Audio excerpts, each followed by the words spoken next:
the 15th, it is day 3 of the Brown University mass shooting, and there is still not a subject in custody. We thought we had one yesterday. There was a lot of news and evidence leading up to a person of interest.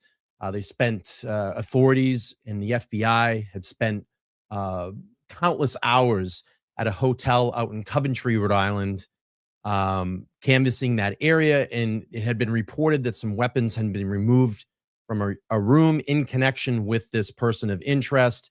And then last night at 11:20-ish p.m., Mayor Brett Smiley comes on and says that this person of interest is now no longer a person of interest and will be released.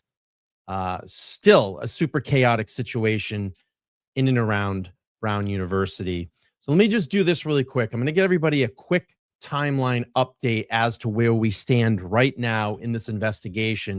And then I'm going to bring Todd on, and we're going to talk about, the first 48 hours of this investigation. Now we're just on the cusp of about 50, and, what could be happening down there on the scene of this huge major crime scene. So look, we go back to Saturday, December 13th at around 4:30-ish p.m. That's when I started getting notifications on my social. A shooting occurs at the Brown University Barris and Holly Engineering Building, with authorities reporting 2 students killed and 9 injured. Brown issues an active shooter alert and orders people to shelter in place as law enforcement officials flood into that area. Police describe a male in dark clothing seen leaving the area. Early public video shows a figure from behind and provides a general direction of travel from the building towards the nearby streets. Investigators say there is limited unusable video from inside the building, and we're going to talk about that with Todd here tonight. That is a major problem, making outside video and canvassing more important. Now we move to Sunday, December 14th. Person of interest is detained at a Hampton Inn in Coventry, Rhode Island. That's probably about a 25 to 30-minute drive just south of Providence. Reports saying that the detained individual allegedly had 2 guns that were taken into custody. Officials lift the shelter-in-place order. I want to talk to Todd about that tonight as well, while the investigation continues.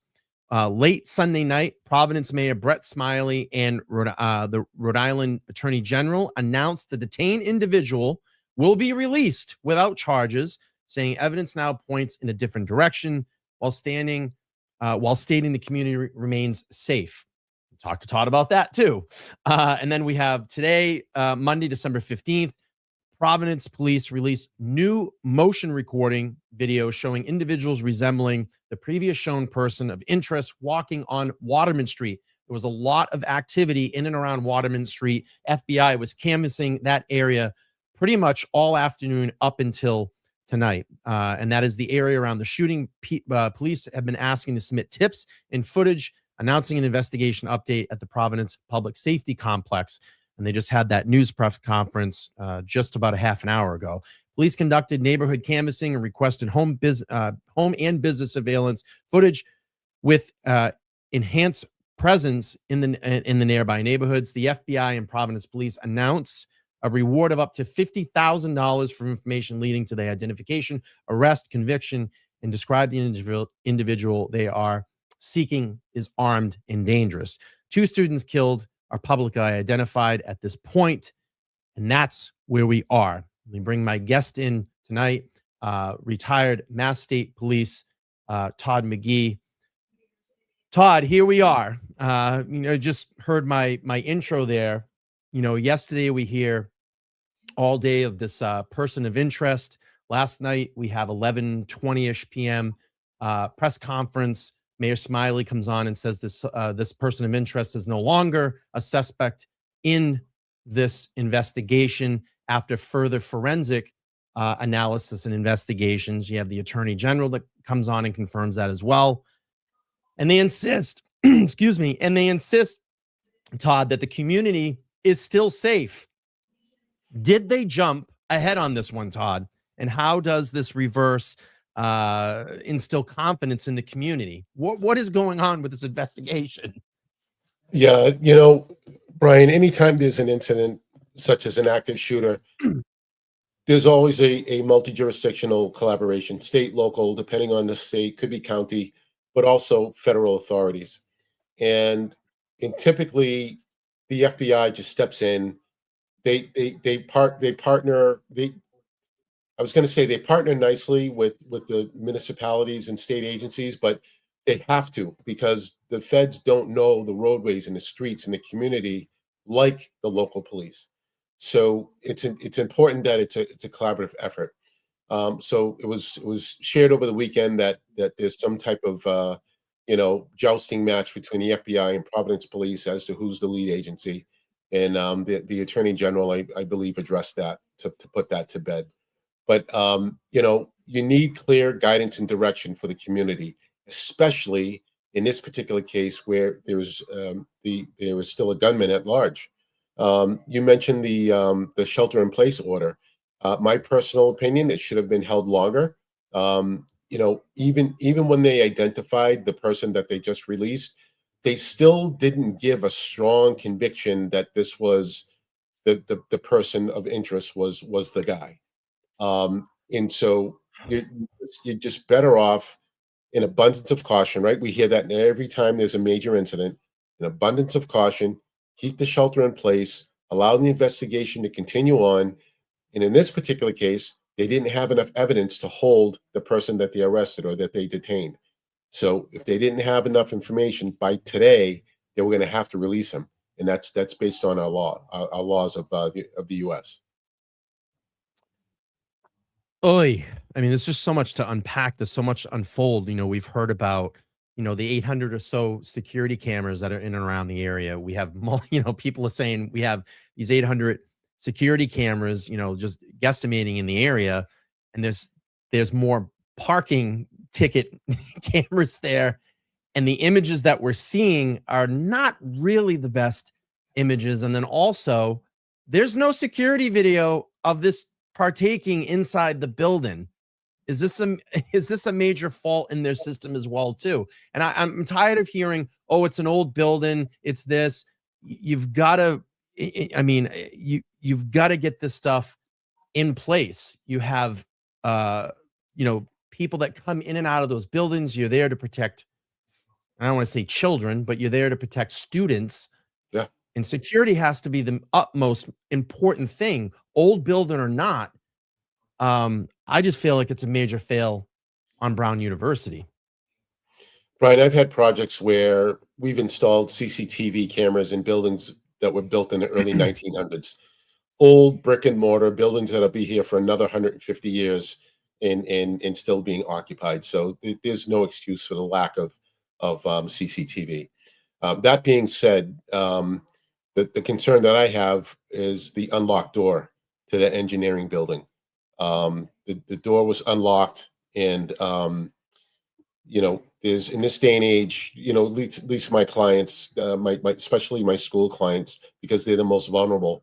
No exterior door should especially that have access control should be unlocked. So there's just zero excuse for that. That being said, Yeah. getting back to the investigation, you know, um, there was information that was released earlier. So the whole incident happened around 4 p.m., 4:05 p.m. 4:30. Yeah, 4:30. And Brown released early information, which was the right thing to do. It talked about an active shooter. They didn't mince words. That was played well through their mass communication system. So that was incredibly important that went out in the format that it went out. Within the next 2 hours, there was a statement that they had someone in custody, not the guy they just released, Yes. Yep. but there was a statement that had to be redacted. So right from and this isn't uncommon that bad information is either leaked or overstated in a rush to try and bring some type of resolution. But that here's two bites at the apple where someone's been identified or released or a statement's been retracted. So there's something going on behind the scenes that is atypical a active shooter investigation. There's just too many hiccups along the way this early in the investigation. And this might sound like a silly question, but now we're 3 days out, 50 hours into this investigation. You look at, the time that they sent, and I get it. You have to do your due diligence on this person of interest. I mean, it is a priority at that point. But now, we even heard this just in the most recent uh, press conference. Mayor Smiley and the AG says that now we have to pivot our investigation. What is the priority right now? Is knowing that there could be potentially a deadly suspect that's still in that area? Is it public safety? Are we case building, or is this just all kind of both at once right now? Right now, the priority is following the leads, and the leads all have to match, um, and move in a direction that, right now things are theoretical, right? Because you haven't verified anything. You're just following a tip or a call or something that's coming in. So they're looking at all the leads that are creating a direction for the investigation to go. That's what's critical. Um, you're hoping these tips and leads are going to lead them to a residence, to a hotel, to a parked car, anything anything where it might be able to yield some information to get this person off the street. Do rewards, now that we've got this wanted poster up and rewards, does that kind of tell you something that maybe their leads are a little dried up at this point? Well, um, it's good business for law enforcement to include the general public. It's a force multiplier effect. You're better off having thousands of sets of eyes and ears working to Sure. try and identify somebody the same way they did, with the United Healthcare active shooter, the same way they did with the Charlie Kirk shooting. Those all went right by the numbers, and all of them involved the law enforcement community partnering with the general public to help basically, create a dragnet and just try and sniff the person out. I want to go back to the first, that person of interest, and ask you a question. Then I want to play a little bit of video here of the walk back. But when a typical person of interest gets publicly walked back, and I'm sure it's, at that point for them it's very embarrassing. I don't know the feelings. I've never been in that situation because I'm not a law enforcement official or an FBI official. So they put this statement out. We have a person of interest. The name gets leaked out there. The social media is going crazy, and now they got to walk this back. What is the most common behind the scenes reasons for that? And then what is the process of that? They take this person into custody. What are they, what type of questions, what type of things are they looking through? Are they searching through his phone? Any type of records? Like, what would be that interrogation look like? Yeah, so let's play out the scenario. They have a person of interest. They knock on the door, Coventry, the hotel. Um, they bring this guy in for questioning. Well, at this point, what's your alibi? Where were you at 4:30, 3 o'clock in the afternoon, on Saturday? They allegedly found two firearms on this Mhm. individual. So now here's how the investigation starts to shift. There were munitions that were recovered as evidence at the scene. Do those munitions match the weapons that this individual, this random person that they identified, do they match? Apparently not. They didn't match. Next thing, cell phone towers. Did this person's cell phone ping the area? Apparently not. So you see the direction now is moving away from this person. If you're following the evidence, and what Brian, what did you hear me say during the Karen Reed trial? Innocent people get more innocent, guilty people get more guilty. So Sure. the more they pressed this guy and came up empty, this isn't the right guy. We got to let him go, right? And the mistake would have been to hang on to him in trying to do another Karen Reed deal and try and force an innocent person through a trial. So, into an indictment. So, they had to let him go. That was the best prudent thing. And then you start over. You start from scratch. You take the leads that you already have, and you pursue what new tips and leads are providing for you in your investigation. Do they continue to follow this guy if they let him go, or are they in contact with him, or do you think it's just that's it? We're done with our investigation. You go on Um, and they still have his contact and information, and if they need to find him again, they will. But they it's best for them to move on. sure. Vermont Press Release has a question for you, Todd. He says, "Does Todd believe there could be one or more shooter in this investigation?" Based on the eyewitness accounts, the number of shots that were fired, some of the munitions that were recovered, I tend to lean that there was one shooter. Um, Very rarely, and again, it happened just in Australia, father and son gunmen, right? Yeah, So you can't say never, but rarely are there two. So what happened in Australia, not to get derailed here down a rabbit trail, but that was an outlier incident. that was wild. If anybody hadn't seen that, I'm sure they have. Bondi Beach in Yeah, Australia had a mass shooting. Pretty intense videos that came out of that area. And then last night it was just so bizarre.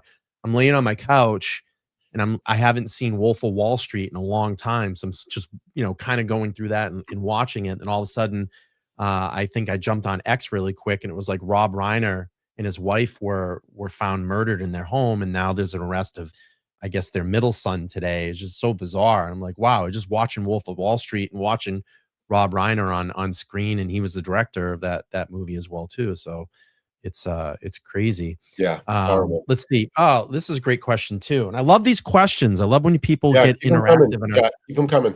please, this is for you.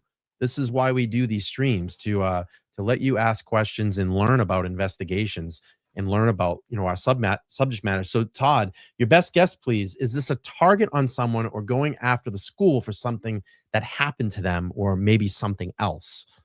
Yeah, what the investigation needs to understand is the person of interest or the perpetrator. Did they have a connection to the school? Were they a Mm, student, former student, existing student? Was there a grievance that they may be carrying? Places don't just randomly get targeted for no reason. There's got to be some type of grievance or something that the shooter has against the university, or possibly someone affiliated with the university. So, it could have been targeted violence, and then those other individuals, those nine or so individuals that were injured, could have been, just caught in the crosshairs of things, not necessarily targeted. But that's what the investigation needs to flush out. yeah, I agree. And I just went back, and the immediate thing when I heard like maybe a third, they said that this person could be in their 30s, and then it went to their 20s, and now I think it's back to the 30s. But I just thought right away, like, oh, maybe this was someone that was a maintenance worker, or an old a teacher, or a student that graduated maybe 10 years ago and had this riff, with Brown. I mean, I don't know, and they may have some leads, but they're certainly not allowing us privilege to that information right now. And then we have this too. I wonder what evidence led them to be made in that person of interest, and I don't think they've clarified that either. They haven't said anything. No, So that wasn't clear, but most likely it came through some type of a tip. It moved them 25 minutes down the road, to a whole different city. So, yeah. and not to a residence, to a hotel, which seems kind of random. Yeah, and then, do we know if the shooter yelled something? I know that's been put out there as well. We don't, and if you watch the most recent press conference that was about an hour ago, that question was asked, and they're not answering that. But anyway, let's just look at what happened last night real quick, Todd. We'll play through this just for a second and just kind of watch this walk back. My mouth dropped when they came on and gave this presser last night.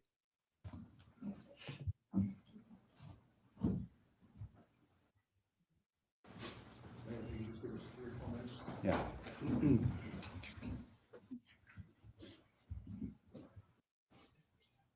All right, That they might have relevant community earlier, which the Journal can speak a little bit about the rationale for that. But we want to inform the community that individual will shortly be released from Providence Police. We know that this is likely to cause fresh anxiety for our community. And we want to reiterate what we said earlier, which remains true, which is ever since the initial call, now a day and a half ago, we have not received any credible or specific threats to the Providence community. And so the status of safety in our community remains unchanged. And we believe that you remain safe in our community, though we will continue to have an enhanced police presence throughout the city and on the Brown campus. Can you pause I'm it, gonna, Brian? yeah, and you go first, and then I'm gonna go. Such the wrong message. Such the wrong messaging. You know, this is where heads of departments, CEOs, they need their communications person to stand in and deliver the appropriate messaging, because he's way off. So now if you get threats, you're playing catch up again. Law enforcement is always reactive, always reactive. And now you have a major situation in your city. You release the shelter in place. And so now you've got your public safety officials on playing catch up again if something does come in. And it doesn't, I mean, to me, it doesn't instill confidence in the community. You're just saying that the person of interest that you spent probably close to almost 24 hours. I mean, this was pretty close to a 24-hour news cycle, like we talked about at the beginning of the show. Authorities say that they have this person of interest. Authorities are at this Coventry, Rhode Island hotel, the Hampton Inn, for hours on Sunday, collecting evidence. You have potentially, allegedly, weapons that are being taken out of that area. So, you know, you're sitting there and you're going, okay, this is going to be the perp walk on Monday. They got this guy. And now you come on late last night at 11:20 and you're saying, yeah, but the guy that we had is no longer a suspect. And oh yeah, but everything is still it's fine in the community. Just walks among yourself, which, you know, for me, I'm like, there's a guy out there with a gun still running around, or potential other suspects that help this person.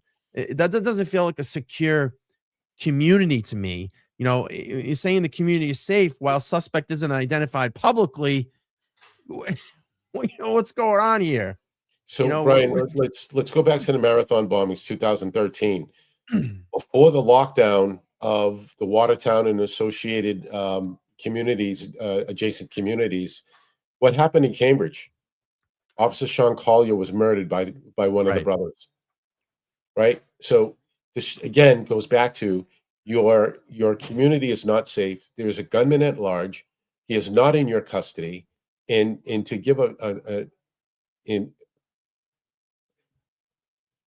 narrative like that your community is safe and everything's okay, nothing to see. That's just the wrong mindset.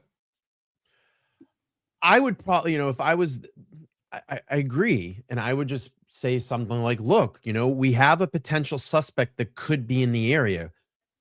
You know, you're allowed to, I don't know the wording, Todd, but like, you're allowed to go out, but we urge everybody to have caution. If you need to stay home, stay home. If you don't need to go out right now, don't go out. But don't go up there and tell me that after this suspect, this potential person of interest, that was a potential, I don't remember that they just said person of interest. And I don't want to confuse this with suspect and person of interest, but you've now let this person go. The hope factor goes down now in that community, and there's still someone running around, and you're telling everybody it's fine, we're safe. So what evidence leads you to believe that? Tell the public. Are they afraid to say that this guy got out of the area, and you know, they're afraid to admit it? Is that what's going on here? Yeah, and they don't know. They literally don't know. This is why, you know, that the first video was useless, except for it showed a direction of travel, which then would allow you to look at the other buildings in the area and see which buildings had CCTV or a Ring camera on it to get a reverse angle. But you know, we needed those. Part of the reason why we're seeing what we're seeing today is that the owners of that video footage were not available on Saturday. So that's the other angle why they didn't release it sooner. They didn't have it to give it. Sure. Dang it, I just forgot my follow-up that I was gonna say. And oh, I got it. And this is what kind of irks me about this too, is that today we find out, and we talked about this the night that this happened, and you jumped on. Why are they not locking down and doing door-by-door searches? But today they're doing that. On day 3, they went door by door on Waterman Street, which they should have been doing this in that community within the first couple of hours, checking and knocking on doors like they did in the Boston bombing. Yeah, I think this stuff has layers to it, and I believe they had investigators canvassing. To what degree, I don't know, but I think now at this stage, you're seeing more of a presence of that door to door, because you remember there were 400 officers convened down there, and everyone's got a job to do. No one's standing around. Yeah. Oy, let's go back up here real quick. We'll play a little bit. So I want to go to the AG because he got pretty snippy last night and today as well. We are once again encouraging anyone who thinks that they might have relevant information to assist with our ongoing investigation to please provide it. These are the same resources that were asked earlier, but to share them once again. You can upload video or photos to the special FBI website created for this incident, which is fbi.gov/Brown University shooting. That's fbi.gov/Brown University shooting, or call the Providence Police non-emergency number of 401-272-3121. Our investigation into this horrific act remains ongoing. It has been ongoing. And I know there's been some frustration from members of the community and others about the language that we've been using about the person of interest and such. And that speaks to directly the fact that this investigation was and continues ongoing. And we will continue to endeavor to not confirm any information that is not yet confirmable. Let me move up here to the AG. Let's hear he took some criticism. Before they are charged. How long are you allowed to do that? And I guess ultimately, if this individual who was detained is not found to have been part of this, will the Attorney General's office or the state of Rhode Island exonerate him in writing? Well, Pat, what the case law tells us is that we can detain someone for a reasonable period of time if there is evidence such that points to that person being involved in criminal activity. And so, evidence doesn't appear on your doorstep and you have answers to it within the first 15 minutes. So let me just paint what I hope will be a clear picture. There's obviously evidence at the scene. That evidence at the scene may link to a particular individual. So when you have a person of interest, you try to link the evidence at the scene to that person of interest. Well, that takes time. That requires testing. Some of that lab testing can take an entire day. So over the course of the day, while we're following up leads elsewhere, those initial leads may come back positive or may come back negative. Here they came back negative. So we're in a position where we are now going to release that person of interest. But that's the way these investigations work. This isn't, well, look, Pat, I'm not going to get into exonerating people in writing or orally or otherwise. There was a quantum of evidence. There was a quantum of evidence which justified detaining this person as a person of interest. We continue to do our job. We're going to keep doing that. There may be other persons of interest. Hopefully they will be in custody or detention very soon. Weapons. There were multiple reports describing weapons that were found at the scene. Can you say whether or not there were weapons recovered at the scene, and does that describe the evidence that you described that may have linked to the person? Listen, I am not going to, and I'm not going to, I can't imagine the chief would either, is to lay out directly what evidence is at the scene. But what I'm telling you is at any crime scene, there is evidence that links the perpetrator to the crime. When you have a person of interest, you try to link him to that particular evidence or her to that evidence. I'm confused here. He just said there was and I forget the words he used, but a mountain of totality of evidence of this person that was in that area. But now they're saying nothing leads to this guy. So how do they know he was down in that area? How do they know that the evidence leads to this guy? And now all of a sudden, after they've spoken with him for probably multiple hours, nothing adds up and nothing leads to this guy now. Yeah, he's saying, Brian, that there's a mountain of evidence at the crime scene in and of itself. Then you have a person of interest, and then you try to Got it. link. Then you try and make the link. They can't make the link, which is why they have to release him. But didn't he say that there was a mountain of evidence that can we go back and just listen to that again? Yeah, Because yeah. I'm confused here. I'm kind of confused. Maybe I missed it. In writing or orally or otherwise, there was a quantum of evidence. There was a quantum of evidence which justified detaining this person as a person of interest. We continue to do our job. We're going to keep doing that. There may be other persons of interest. Hopefully, they will be in custody or detention very soon. Brian, let's talk about what those evidentiary things might be. Sure. Go with the tip, right? So someone put this guy on radar. Okay. They during the investigation, I believe they recovered 2 guns off of this guy. Right. Then they would have swabbed, most likely, just common sense, you swab for gun residue. Let's say he washed his hands. Take your shirt Sure. off. Take your pants off. Right? You can get that you can get that testing of ballistic or gunpowder residue in seconds. Right? Crime Scene Services comes out, they have kits, you swab, and either it's detected or not. The clothing, the clothing that he had on, did that match up to what they had on video? Right? Dark gray jacket, knit cap, right? So if all of those things start to move away from corroboration, you have to let the guy go. Okay. So let's just hypothetical. Maybe someone saw him walk into this hotel, open the trunk or whatever, and saw a firearm.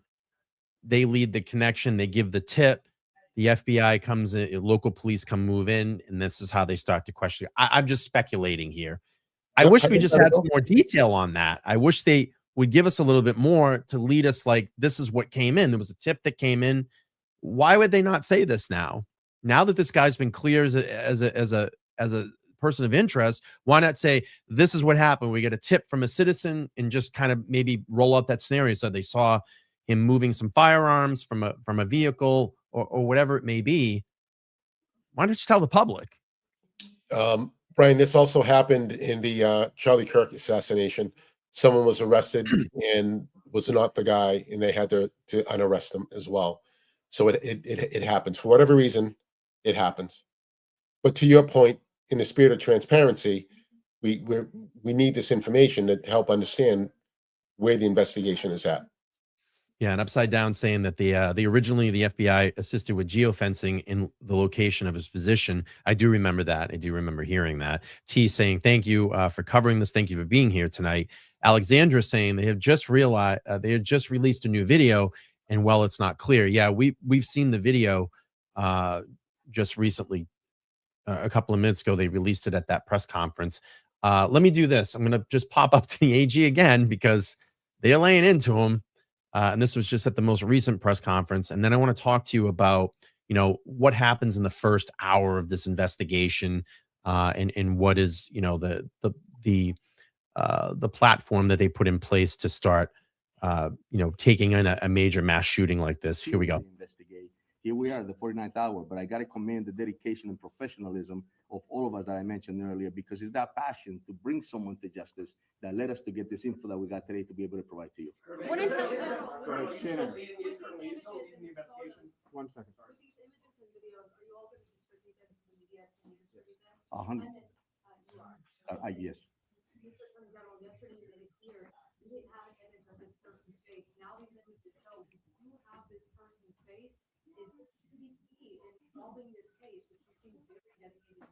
Yeah, look, I think as I've said multiple times today, that these investigations are are like threads that you pull on a garment, and some of them you pull and the garment doesn't open up, and other ones you pull and the garment comes undone. I think when you go out and get a better image of the person's face, that can only help the public, help us identify this person and confirm that they're the right person when that time comes.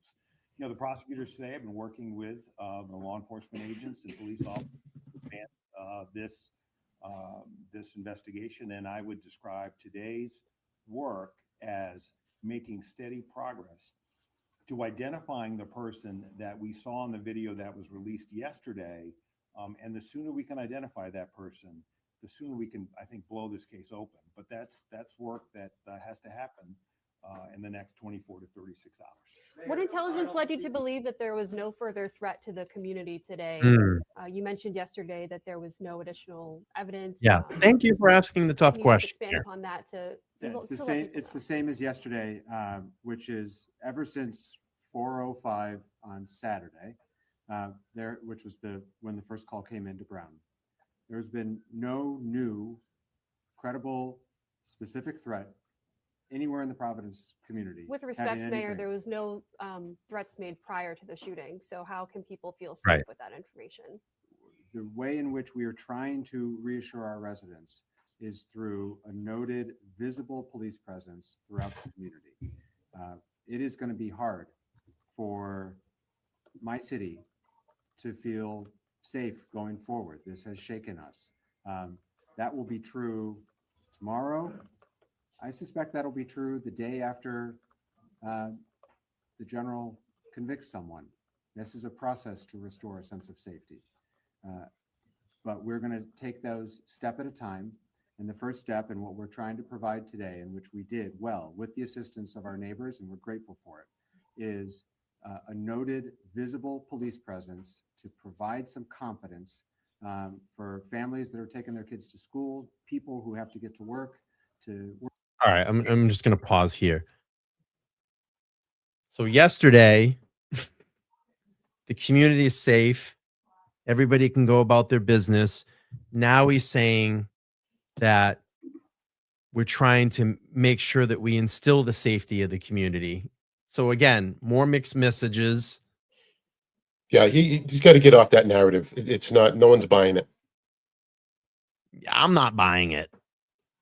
I'm not buying it. And a lot of people on social media are not buying it. And a lot of people that live in and around that area are very upset the way that this has been handled. Well, just the logic test. You got an armed gunman at large. Yeah. But it's safe to go around, Todd. You can just go about your business. They wanted people to go to church on Sunday, and I understand that. I respect it. But come on. You know, let's tighten it down a little bit here until we have, for sure that I think this person's completely out of the area. I think this is what they're telling me, that this guy slipped out of the area. And they don't know where he is. So here's a pattern, and this has been true for the last 4 major incidents. There's been great detail in the planning of these attacks, but the escapes have been really sloppy. And I'm hoping that this falls into the same kind of way. There's a mistake. They show their face. They get captured on some type of a video somewhere along the way, public video, and then it gives the general public an opportunity to make a report. It's kind of what happened with the Mangione guy. That's He right. went into a Burger King or a McDonald's. That's right. And sat down. And it was just that was crazy. Some lady just made a worker said that this guy had been sitting there. He looked suspicious. Police walked right in up to him and said, "Can we see your ID?" And you can kind of see on that video, if anybody's seen it, he kind of has this like, oh shit moment. Like, yeah, this is it. They got me. Let's go back. Go ahead. Real quick for timelines. The Brown released an announcement, an active shooter announcement. It was the first one that went out at 4:22. 4:22. And the incident happened at, they're saying now 4:05. Yep. So 15, 20 minutes later, this is when they're making the announcement. Yep. Yeah. All right. Let's go to the first hour. Walk us through the first hour. Is it to stop the threat, treat victims, contain exits, gather intel. What is the real order here, Todd, when you come into a situation like this? So, what's called incident command has been a system that's been adopted by public safety for decades now. Um, Instead of operating out of a brick and mortar location, you'll have what's called a command post setup. That basically they will quarterback all of the supporting public safety response. Almost like a fire department where you have mutual aid.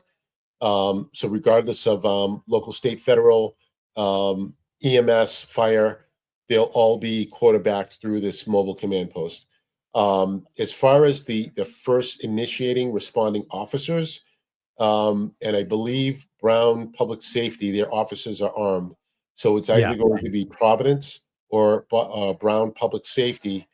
First arriving officer has been trained to stop the threat. He or she make their way in and identify the threat and stop the threat. Now, that being said, it wasn't clear who the first responding officers were, if it was Providence or if it was Brown University Public Safety.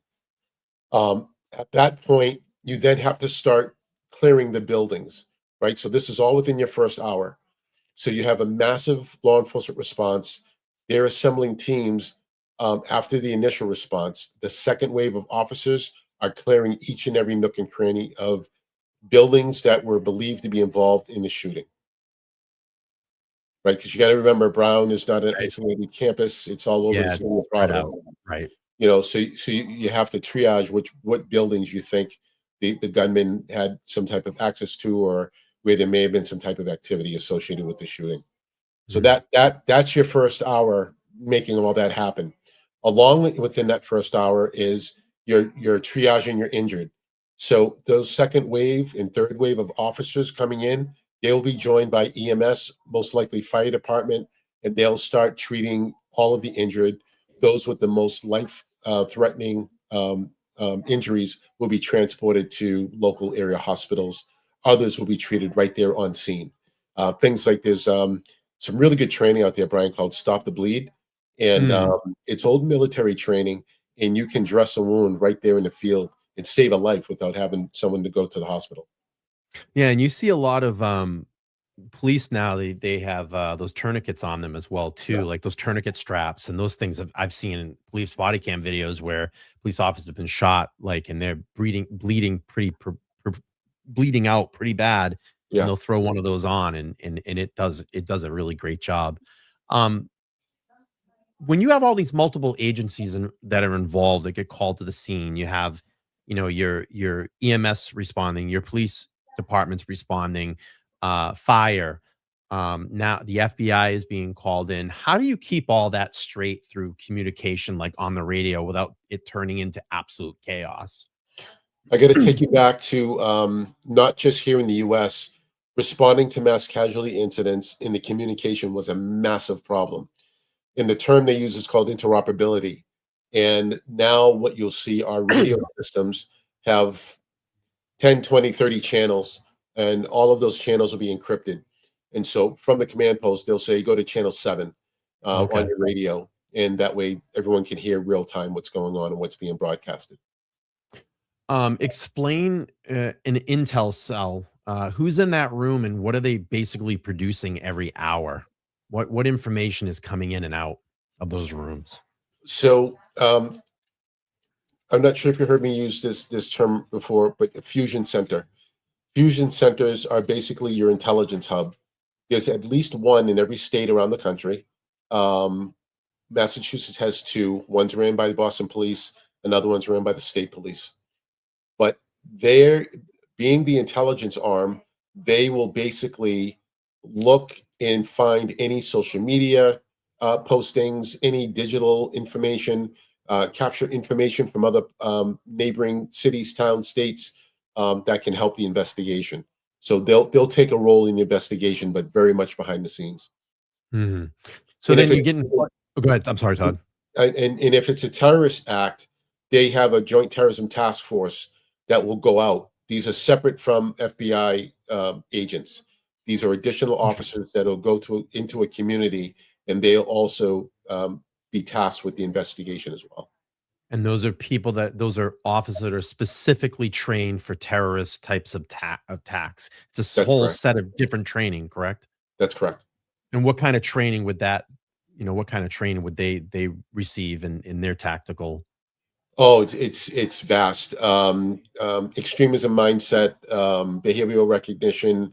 Yeah, if it's a money laundering aspect where terrorists are funneling money underground, there's a white collar component to it as well. So it's vast. It's very, very vast. Jamie's asking, do you think they had tunnel vision on the guy they identified as a suspect? Like it shouldn't, shouldn't they have been investigating other avenues like a wish list? He's been questioned, i.e., in door to door. Yeah, if you didn't hear about this, but we'll go back into that, and I'll let Todd answer this. I wouldn't say tunnel vision, because that would have meant that the entire investigation would have stopped, and they just would have been focusing on this one guy. I think as they started to come up empty on trying to, in his alibi was probably checking out, they were realizing quickly. The posture that the chief of police took when they made the announcement at one of the press conferences he didn't sound too confident, like this was the right guy. So, they didn't release a name. They were very close to the vest with the information that they did release. So that tells me that they did not have a strong conviction that this was the right guy right from the beginning. So I don't think they had tunnel vision on this one guy at all.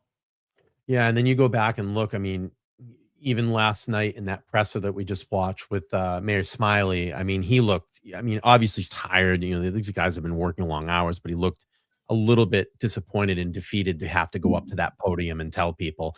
And again, I've been very critical about it. I think that they've been, this first 48 hours of this investigation has been pretty rocky. It's been lumpy in my opinion. And there's some things, that obviously people just coming to the show, there's been some things that should have been handled a little bit better. Like you said, they should have had a PR person there to kind of help navigate this along the way. Cause this is a mass casualty event. This is a huge event in something like this when it happens. Let me ask you about like tip lines and tips. You have all these tips coming in. How does that all get sorted? How do we get credit? How do they sort credible information versus, bullshit? How is that process streamlined, Todd? Yeah, so you've got people calling the local business line of Providence Police. You've got people calling 911. You've got people calling a tips line.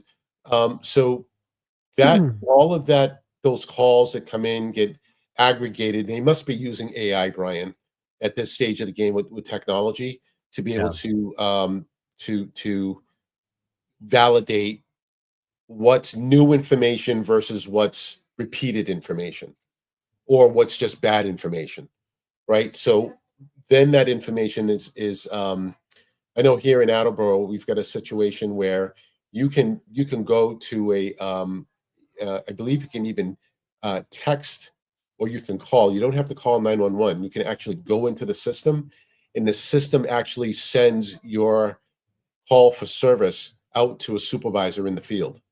Okay. Wow. And I got that firsthand from one of the sergeants from Attleboro PD. So there is some advanced technology that can field all the different calls that are coming in. Yeah, and they must be getting tons. I mean, that would be really. Can you imagine just going back 20 years and someone's there with probably just a notepad or just typing it into a computer and then Absolutely. having to sort all this stuff? Did we get this tip before? How do we, is this a repeat tip? Is it, bullshit? How do we follow up? It's got to be crazy. But let's see.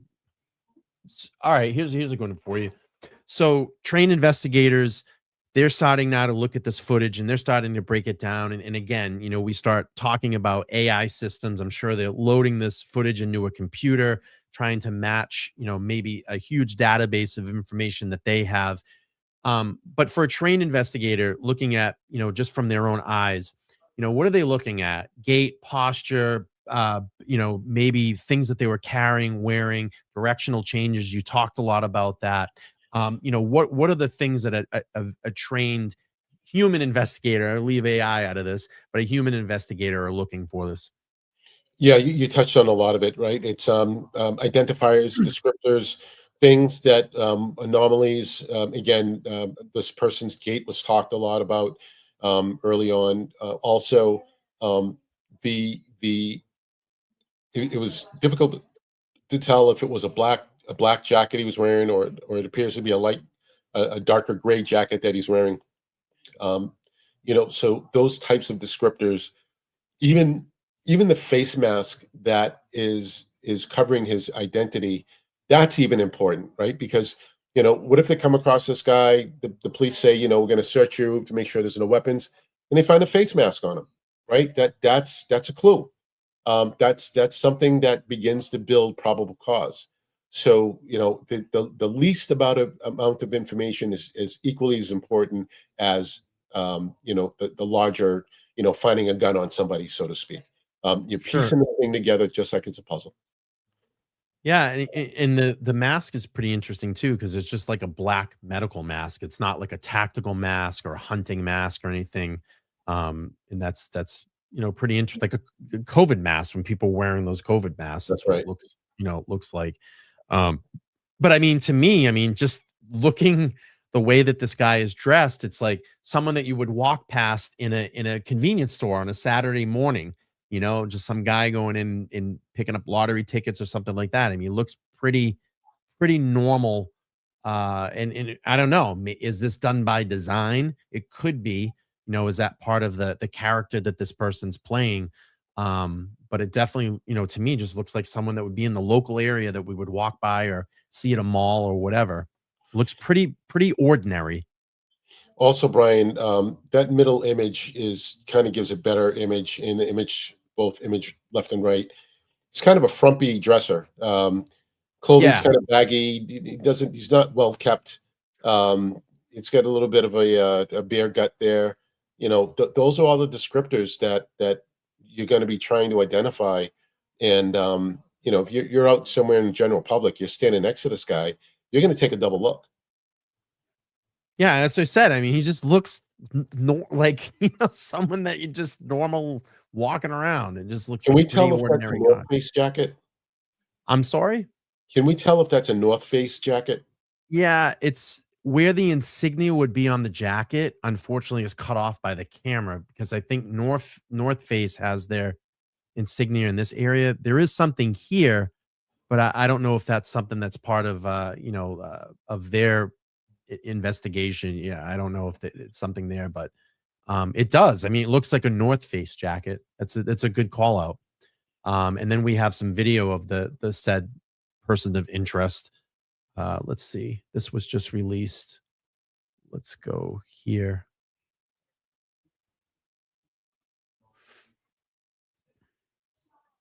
It's strange how he stops. He puts his hands behind his back, which is like trying to blend in or something like that.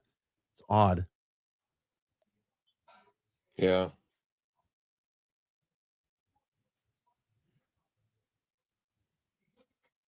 Cook Street. So this is surveillance from Cook Street. He has a very interesting walk, very duck feedy. Yep. He waddles. Yeah. Manning Street.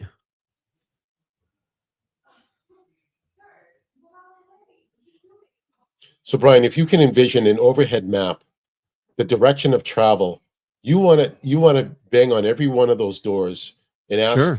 those residents what their any CCTV or Ring video that they may have. And again, time is of essence. People will have video overwritten, 24 hours because they're not, it's their home. It's not a business. Sure.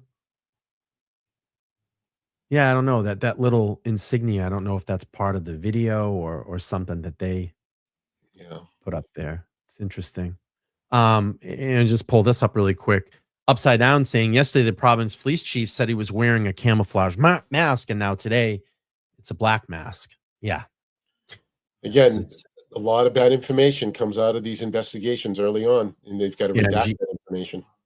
Giovanna Rodriguez is saying, do we know the skin color of this individual? I haven't heard anything yet. I haven't heard that it's been identified. They're still just saying this person of interest, and Yeah, we don't know. that certainly would help too. Um, okay, so let's see. What did I have?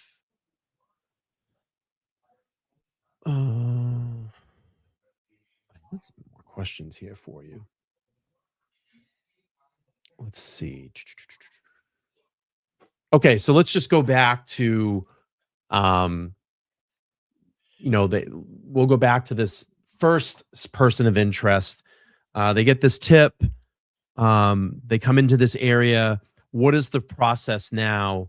Is it just a basic door knock? Are they surveilling the area for a little bit to see if there's any movement? How do they go into a suspect like this or a person of interest to take them down and contain them? Are you asking specifically at the hotel how that process Yeah, works? what would be something like that if this was, this person of interest, they go up into the area, are they surveying for a little bit, or are they just going in immediately to the said threat at that time?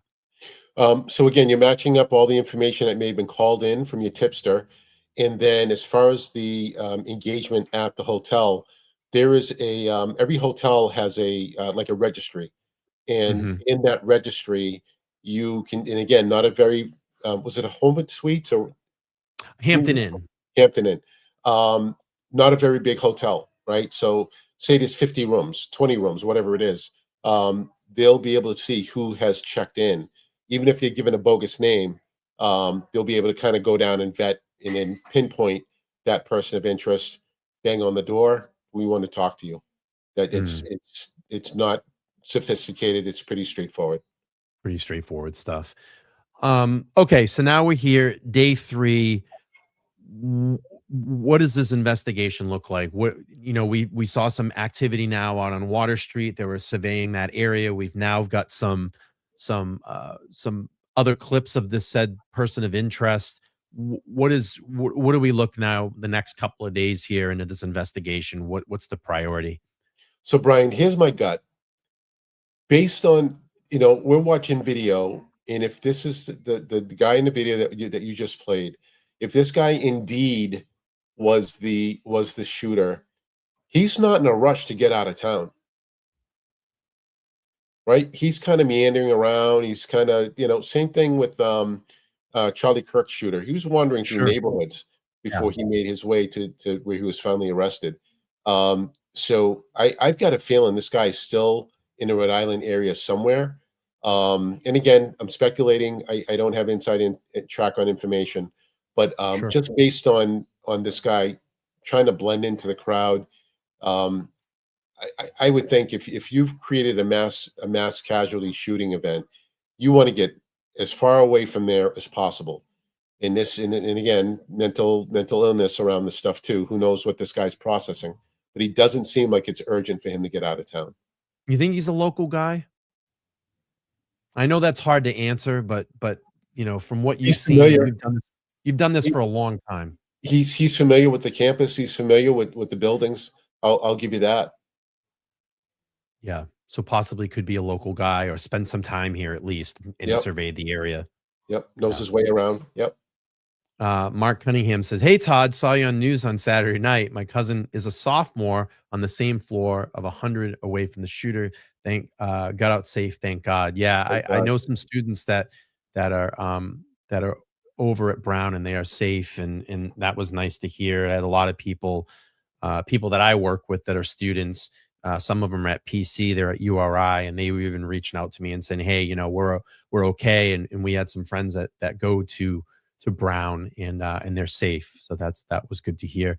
What gun was used? I don't know. I think it was just described as a long rifle so far. Yeah, we need that ballistic information to be released. And again, you want to know that because if you come across this guy, right, how's he concealing it? Is he carrying it? Well, this guy could have stuffed a larger weapon system in his waistline or down his leg, but I'm going to venture to say he had a handgun and not a long gun. Just because he Yeah, didn't have a bag, he didn't have his hands were empty for the most part, moving around. yeah, and there was no weapon dump. They didn't find like something in the Charlie Kirk shooter where they found that the weapon what a couple of Yeah, blocks over from the actual shooting. exactly. So, and then North Shore saying his body type is unique, in my opinion. Yeah, it is very unique. It's a very kind of standout body type. Oh, wait, Giovanni's saying that they said it was a 9 mm. I heard it was a rifle, but I don't know, and they really haven't really confirmed that yet. So, we can only speculate at this time. Let's see. So what thresholds do investigators want before charges, Todd? And when they come in and they look at this and they got to get all their ducks in the row and make sure this is the absolute person that did this, what is the threshold here before they start charging someone? You're going to look at all your evidence that's been collected.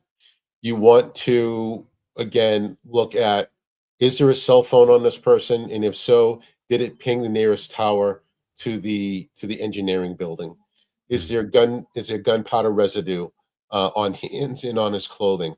Does the imagery that we have that we know, does it match just looking facially? If there was a vehicle, right? If there was a vehicle in the area, let's say he staged his vehicle 3 or 4 blocks away. Did he get into a vehicle, and we were able to capture that on some type of CCTV or Ring doorbell Sure. footage? So you're taking the totality of all that you've accumulated in the investigation, and you're saying, how much of this sticks to this guy? If we feel good that we can move forward with it, right? And look at the Brian Walsh case, right? Brian Walsh is saying his wife was missing. Oh, well, let's take a look at your computer. What are these Right. very strange internet searches? Oh, let's take a look at some of the neighboring dumpsters. Oh, there's some black bags. Oh, look, there's towels with red brown stains inside of these trash bags. Oh, we found snippets. We found a hacksaw. Right. Right. So you start adding up all of the evidence, and if it leads to this, to who you have, the person that you like for the crime, then you make the arrest. But again, Yeah. that's the standard of law called probable cause. Yeah, need the probable cause before we could charge. A Correct. couple more questions and then we'll end this. So what is the biggest misconception the public has about manhunts like this? That they are captured within the first 24 hours. That's we get tunnel vision from media, from our entertainment, from these 1 hour shows that lock up a very complex and sophisticated investigation in 60 minutes with commercials. And that's not the real world. Yeah, the first 48 is not the first 48. That's probably multiple weeks of investigating, and they cut it down and then they call it a show, the first 48. Yeah. So that is a big misconception. And then those, when you watch Cops, those little clips are just clips of the situation. It's not the whole investigation. So you got that right. Final question, Todd. Top 2 security fixes for universities, or just specifically Brown University, that they should make immediately during this time right now. Lock your damn doors. Lock your doors. I don't care. Security is not convenience. Those doors were on card access. Every student, every faculty member has a card access badge as their credentials, allows them access into all the buildings. Lock the door. Lock the doors. And then I would say another one. CCTV is not a deterrent, but it's tremendous for forensic value. If you've got to investigate something, the first thing you're going to is you're looking at the cameras. Yeah, let's go back to the locked door real quick, unlocked door real quick. This is going to be most likely a subject of investigation. There'll most likely be a review board. How does that all work itself out? Because that is the entry. I mean, this is the entryway to allow this person to come in and commit this crime. Who now gets questioned, judged, held responsible? Could you tell us a little bit about maybe like a scenario like that, Todd? Yeah, well, there's going to be lawsuits, right? Yeah. That's the other misconception people don't understand. There's going to be lawsuits at the end of this, and as a parent, I want to know why that door wasn't secured, keeping my kids safe while they were studying and taking their final exams. Yeah, this is odd. The door is For, locked, for and this, they have the card system there too. You know, most of these right? major campuses have this. So That, why? that that's old technology. That is Yeah, nothing new. So you've deployed the technology, use it. yeah. Let's see. Mark says, I believe the main door to the first floor was open, but needed badges to get to all the other floors. So they're saying. So let me just clarify this, Mark. Are you saying that there was no security on the lower door, but to get in up into some of the upper floors, you needed a badge to get in there? Is that Yeah, what you were saying? I heard the same thing, Mark. I heard that the Hope Street door, the main door, was open to the engineering building, but to be able to ingress throughout the remainder of the building, you would have had to use a card to get through, Yeah, and then Mark says, "Seems foolish. Should need a scan to get in regardless." regardless. Yeah, I believe so too. And then Jamie 100%. says, "Fingerprint scan access would have been good." I like the key fob. I think that works really well. I don't know how I mean, how reliable is the fingerprint? Is it really good now, Todd, or the fob So is a little this is going to blow your mind. okay? Fingerprint technology, it works as good as everything else, but Mhm. I've heard scenarios where on the exterior side of the door and on the right day, if it's a sunny, hot day, people burn their fingers on those. Really? Yes. So, when you have a badged, credential, it it should have the student or faculty member's name, face, so it serves as like an ID badge as well as an access control card. That's the best hands down. If they lose it, it costs them about 30 cents to replace it, and it's just easy peasy, and it fixes Mhm. and checks all the boxes. Yeah, that's interesting though. Yeah, it makes sense though, because that little screen would get hot Yeah, and not knowing, and then that's it. You're yep. fried. We had those Um, fingerprint, we had those at Logan Airport, but they were mostly inside, so you didn't have that okay, issue. yes, you wouldn't get But, burned. on an exterior door, you'd get burnt. You're gonna get cooked. And if any final words on this, Todd? I'm gonna be watching, and I know you'll be monitoring too. But any final words to the community down there, or what you see going forward? Yeah, stay safe, stay vigilant. More information to come.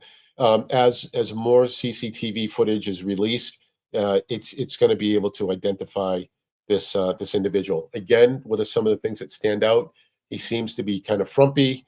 His mannerisms are that of an older man, not someone in their 20s. Again, my gut feeling, he's still in the Rhode Island area. He didn't appear kind of arrogant on his part, but he didn't appear to be in a rush to get out of the area after the Yeah, shooting. So again, his movement was very suspicious. So I believe we're focusing in on the right person. It's just we've got to we need those eyewitness accounts in order to bring the authorities to get this guy off the streets. yeah. Jamie says, "Keep calm, carry on, and stay vigilant." I love that. Always look around. When I go into an area, I'm always looking around. Where are my exits? Who's behind me? Who's in front of me? Who's around me? What is my environment? Where could I go? These are things that people need to take into their. And it's sad that we have to live that way, but it is the reality of this world. And I always say this too. Just I see so many people walking around listening to music, while they're shopping or they're going to the grocery store or whatever. I'm like, you've got to be able to pay attention to around your environment. Two of the best things, or three of the best things we have on our bodies, is our eyes, our ears, and our nose.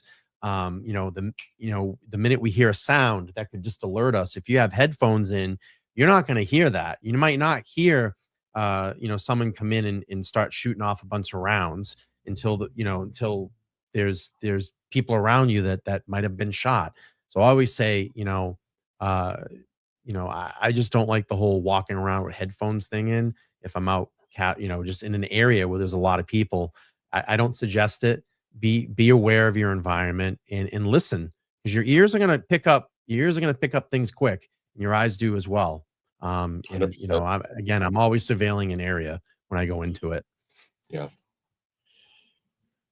good All stuff. right, Todd. Well, we're gonna keep monitoring this. I appreciate you jumping on. You jumped on when this happened the other night. I know you did a couple of spots. It was funny. We went to watch your CNN spot. The minute it went to go live and bring you in, the feed goes down. I'm like, what? So we didn't get to see your segment, but we had about 45-minute segment on the channel. You guys can go back and watch that if you're interested. This is retired Mass State Police Trooper Todd McGhee. Todd, thank you so much for your time, and we'll keep monitoring this, and we'll hopefully have some resolution, a safe resolution here pretty soon, and and just get to the bottom of this and figure out why, Yeah, Brian, why. this story has legs. There's going to be a lot more coming. So let's circle back as soon as we hear something new. Absolutely. Thanks, Todd. Thanks for jumping in. Have a good night. I'm going to close out the show. Again, that's retired Mass State Police Trooper Todd McGhee. Thank you for jumping on. Thanks. All right, everybody. I just want to be everybody aware of the tip line down below. You can submit a tip on the FBI hotline there. And there's a website, but you can also call 401-272-3121 if you have any information that could lead to the capture of said people or suspect. Again, I want to thank Todd McGhee for his time, and thank you all for being here this evening. Please make sure to like, share, and subscribe. I would appreciate it. And please send the stream out to your friends, your family, anybody that lives down in the Brown area. Please send this stream out to them. It's very informative, and I absolutely 100% appreciate Todd and his insight, because he's been doing this a very long time and has a plethora of a background in security. So we'll keep following this story. Thank you all so much for watching this, and we'll be back soon. Take care, everybody. Please be safe, and my prayers are to the victims of the Brown mass shooting. Take care, everybody. Bye-bye.